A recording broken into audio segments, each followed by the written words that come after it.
Hey guys, আজকে তোমাদেরকে ভেন্ডি ভাজি করে দেখাবো। আর সেজন্য আমি ভেন্ডিগুলোকে কেটে নিচ্ছি, তবে তোমাদেরকে একটু কাটাটা শেয়ার করছি। আমি এখানে ভেন্ডিটাকে একটু খাড়া করে ধরে তারপরে তারসা করে কেটে কেটে নিচ্ছি, মানে এই রকম শেপ করে। সাধারণত আমরা গোল গোল করে কাটি, কিন্তু এরকম করে কাটলে ভেন্ডিটা দেখতেও ভালো লাগে, খেতেও ভালো লাগে। সো তোমরা চাইলে এরকম করে কেটে নিতে পারো। আর দেখো, সবগুলো কাটা হয়ে গেছে, দেখতে ঠিক এরকম। তো আজকে যে ভাজিটা করব, চেষ্টা করব যে ন্যালপালা যাতে না হয়, মানে একটার সাথে একটা নালা নালা হয়ে লেগে না থাকে, একদম ঝুরঝুরে একটা ভাজি করে দেখানোর জন্য। সো প্রথমে আমি কড়াইয়ের মধ্যে তেল দিয়ে দিলাম, একটু বেশি করেই দিলাম বলা যায়, যেহেতু নিরামিষ ভাজি। তার মধ্যে 2টা বড় সাইজের পেঁয়াজ কুচি করে দিয়েছি, আর প্রথমেই আমি লবণটা দিয়েছি। ভেন্ডির পরিমাণ বুঝে আন্দাজ করে লবণটা দিয়ে দিতে হবে। ব্যাস, এবার তেলের মধ্যে পেঁয়াজটা ভেজে নিচ্ছি। আমি ভেন্ডি ভাজিতে কখনোই রসুন ইউজ করি না। আচ্ছা, এবার দিয়ে দিচ্ছি একটু হলুদের গুঁড়া। আমি একদম গ্রিন রাখি না, একটু হলুদের গুঁড়া দিলেও এটার কালারটা তখন কিন্তু বেশ ভালো আসে। তারপরে একটু এটা মশলাটা ভেজে তার মধ্যে দিয়ে দিলাম কুচানো ভেন্ডিটা। দেখতেই পাচ্ছ কুচানোটা কত সুন্দর হয়েছে।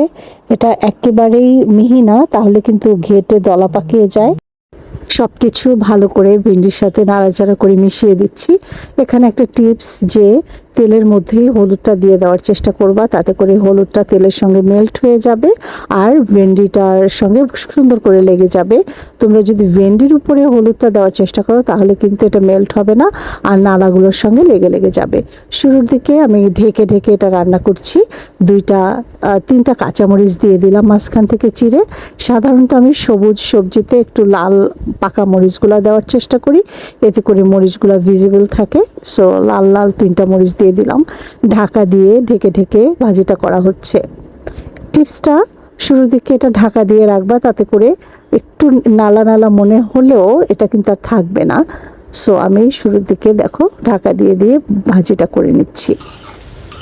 বন্ধুরা, আমার রেসিপিটা ভালো লাগলে লাইক শেয়ার কমেন্টস করতে ভুলো না। আর তোমাদের ইচ্ছে হলে আমার চ্যানেলটা সাবস্ক্রাইব করো। ব্যাস, দেখতেই পাচ্ছ এভাবে ঢাকা দিয়ে দিয়ে ঢেকে আমি পুরা ভেন্ডিটা ভাজি করছি। মাঝে মাঝে ঢাকাটা তুলে নাড়া করছি। আর এখন কিন্তু চুলার জাল রয়েছে মাঝারি। তো এ পর্যায়ে আমি আর ঢাকা দিয়ে এটা রাখছি না। যখন দেখলাম যে ভেন্ডিটা সিদ্ধ হয়ে গেছে, খোলা অবস্থাতে এবার আমি এভাবে নাড়াচাড়া করে নিচ্ছি। আর জলীয় বাষ্পটা কিন্তু উড়ে বের হয়ে যাচ্ছে, আর এখনই কিন্তু এই যে নালা নালা ভাবটা কেটে যাচ্ছে। সো শুরুর দিকে ঢাকা দিয়ে পরে ঢাকা ছাড়া রান্না করলে কিন্তু ভেন্ডি ভাজিটা অনেক সুন্দর আর ঝুরঝুরা হয়। দেখতেই পাচ্ছ।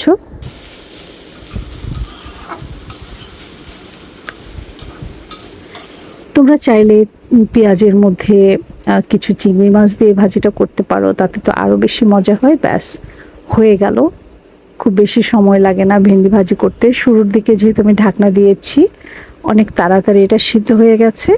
আর দেখো, তোমরা বুঝতেই পারছো একদম নালা নালা অবস্থা নাই, বেশ ঝুরঝুরে ভাজিটা হয়েছে।